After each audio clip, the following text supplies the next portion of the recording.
Welcome to Theme 2, Rights and Responsibilities of the AQA GCSE Citizenship course. We're looking at rights and responsibilities within the legal system. In particular, how does the court system work in the UK? In the last video, you would have looked at the definitions of the judiciary and the separation of powers. You would have also looked at the roles and qualities of a judge. In this part of the session, you'll be looking at how do you become a judge and comparing the system between the USA and the UK. We'll also have an opportunity to do a 4-mark question and mark an exemplar together. How do you become a judge? These are the stages of appointment in the UK. Number 1, there is an advertisement. This often exists in major newspapers such as the Times. Roles can also be advertised by one of the outreach events organised by the Commission, where they would explain the process to interested parties. In summary, there's 2 ways that the job can be advertised: on major newspapers such as the Times, or during outreach events organised by the Commission, where they explain the process to those interested in the position. The second stage, application. Once a party or a person is interested and happy they satisfy the requirements, they must complete a 9-page application with references. Stage 3, interview. Depending on what role is being filled, this could involve taster sessions and role-play workshops, more common for lower court judges. A more senior judicial role is likely to involve a panel interview. Stage 4, consultation. Once all the information is gathered, the Commission deliberate and final checks are made. Those suitable have their names put forward as suitable applicants. Stage 5, appointment. Traditionally appointed by the Lord Chancellor and the Queen. This is more a formality based on the recommendations of the Commission. As you can see here, the Commission plays a big role in the appointment of judges in the UK. This Commission is independent and not tied up to any of the 3 bodies that exist in the separation of powers. What I mean by that is that the Commission is not influenced by the judiciary, executive and the legislator. On the right hand side here in blue is the USA. On the left hand side here in red is the UK. Any comments that come up in red refer to the UK, and any comments that come up in blue refer to the USA. In the UK, separation of powers exists between the judiciary, legislator and the executive. This means that a judge's role is separated from the government and parliament. In the UK, judges are appointed by an independent judicial appointments commission, as mentioned on the previous slide. Candidates are selected on their abilities and experience. People must apply to be a judge, allowing fair and open competition. In the UK, judges cannot be a member of a political party. They cannot have a political position and are not elected. Another thing to note in the UK is once a judge is appointed, they are judged for life. This system of appointing judges differs to the USA. In the USA, judges can also be voted through elections. Judges can run as part of a political party in elections. In addition, in the USA, a governor of a state or a legislator chooses or appoints a judge. A governor of a state would be similar to a local councillor. Furthermore, in many states in the USA, they run retention elections. These determine whether a judge should continue to serve. Finally, in the USA, judges are chosen through merit selections. This means that they are chosen based on past performance. When comparing the 2, we can see that the UK tries to ensure that the legislature, judiciary and executive have powers that are separated and independent of one another. However, in the USA, legislators and those who work for the state are often involved in appointing the judge, meaning that there's more of a merge of the 3 bodies. Furthermore, in the UK, a judge is a judge for life once they're appointed. However, in the USA, retention elections determine whether a judge should continue to serve. Also in the UK, judges cannot belong to a political party and cannot hold a political position. This is very different to the USA because judges are voted through elections and can run as part of political parties. Again, we can see that in the USA, there isn't a clear, distinct separation of powers between the judiciary, legislator and the executive. Furthermore, judges are chosen through merit selections based on their past performance. However, in the case of the UK, a judicial appointments commission selects judges based on abilities and experience, as opposed to past performance of the judge. This means that a judge might have been a barrister or a solicitor in the past and has a lot of legal experience and knowledge.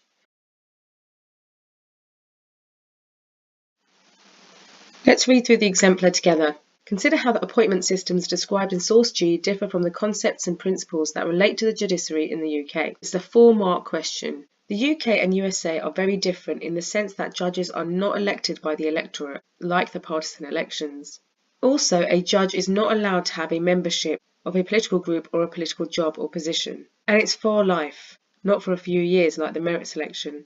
Judges are kept apart from the political process compared to the USA process. At this point, you should pause the video and mark it yourself. What would you give them out of 4?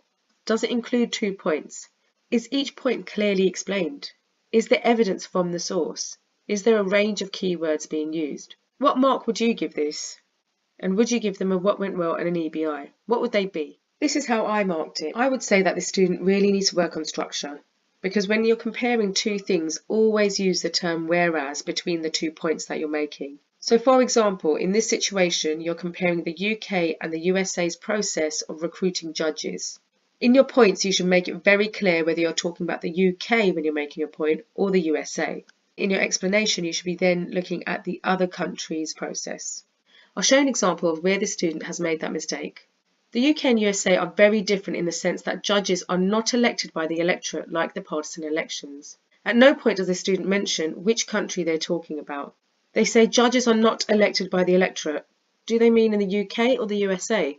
They then say like the partisans' elections. Again, do they mean the UK or the USA? It's unclear. The response is almost merged together. We don't know whether they're talking about the same country or two different countries. Just by using the word whereas, this person could have made their response much clearer. For example, this student could have said, the UK and USA are very different in the sense that in the UK, judges are not elected by the electorate, whereas in the USA, they use partisan elections. They then could have developed this point, explaining what partisan elections are and quoting information from source G. However, somewhere in here we can see that a point is being made. It's true that this point is unclear, and it's true that this point hasn't properly been explained. So at this point, an examiner might give her 1 mark. However, bear in mind, another examiner may not award this mark. In the second part of this person's response, they do not use the term whereas. This makes the comparison unclear. They say also a judge is not allowed to have a membership of a political group or a political job or position. And it's for life, not for a few years like the merit selection. Again, it's unclear which country this person's talking about. A judge is not allowed to have membership of a political group or a political job or position. Which country do they mean? The UK or the USA? It's very unclear. And it's for life. What do we mean by the term it's? And where is the role for life? UK or USA? Again, really unclear. As you can see here, it's also unclear where this person's talking about. Is it the UK or the USA? Again, these points could be further developed by using language from the source itself. However, in here we can see that some points are being made. I don't think those points are very clear at all. We don't know which country this person's talking about. We don't know which points are being compared to which, and we don't know whether explanations are really taking place. An examiner may award a mark for the point about the fact that judges cannot be members of political groups or a political job or position. Like I said, another examiner may not give this mark because it's unclear which country this person is referring to. The student has made a mistake here because they've confused merit selection and retention elections. What this person probably meant was judges wouldn't have their job for a few years due to retention elections, not merit selection. However, the examiner might also give another mark. This person has referred to the fact that judges do have their position and are judges for life. Another examiner may not give this mark because, like I've mentioned earlier, it's unclear whether this person's talking about the USA or the UK. Finally, the response finishes with the following sentence. Judges are kept apart from the political process compared to the USA process. Here you can see that there is a bit of a comparison made, and we can make the assumption that the first part of this sentence refers to the UK because they've specifically said compared to the USA process. However, it seems to sound like a repeated point. As you can see up here, it says a judge is not allowed to have a membership of a political group and political jobs or positions. Again, this person goes on to say judges are kept apart from the political process compared to the USA process. Some may argue that this is a repeated point. However, the student might have been trying to explain their point and develop their point even further. But it's hard to know whether this person's actually explaining their point or just making a repeated point. This is because there's a lack of connectives. Had this person used the term because or therefore to further demonstrate that they're delving deeper and explaining their point, this individual may have gotten that mark.